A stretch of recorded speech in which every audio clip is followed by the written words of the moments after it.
আলোচনা করি। আলোচনার বিষয় হচ্ছে বন্যার পানি দিয়ে উজু করা যাবে কি না। শুরুতেই আমি বলতে চাই, পানির 3টি গুণ থাকতে হয়। 3টি যদি 2টি নষ্ট হয়ে যায়, ওই পানি দিয়ে উজু হবে না। স্বাদ, রং, গন্ধ।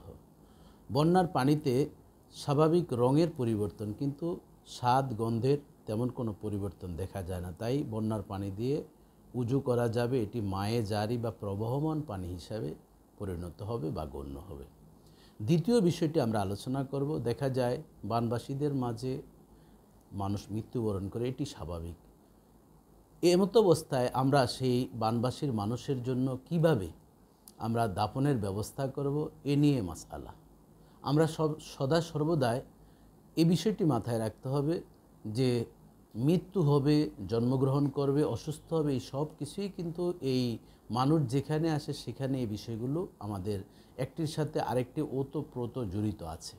এই জন্য যেখানে মাটির ব্যবস্থা আমাদের খুঁজে রাখতে হবে। এমনটি নয়, কেউ কেউ হয়তো বলে যে বন্যার পানিতে লাশ ভাসিয়ে দেওয়া, না, এটা তো আশরাফুল মাখলুকাত, শ্রেষ্ঠ জীব। এই শ্রেষ্ঠ জীবকে পানিতে ভাসানোর কোনো সুযোগ নেই। যেখানে মাটি আছে, দূরে হলেও আমরা সেভাবে মাটি যেখানে আছে সেখানে লাশ পৌঁছাবো এবং স্বাভাবিকভাবে মুসলমান হিসাবে যেভাবে দাফনের প্রক্রিয়া রয়েছে সেভাবে আমরা দাফন করব। আর যদি না হয়, একান্ত আমাদের বাংলাদেশের বিভিন্ন সংস্থা রয়েছে, তারা সেই লাশকে, বেওয়ারিশি লাশকে দাফন করার জন্য তাদের সেই চেষ্টা অব্যাহত আছে।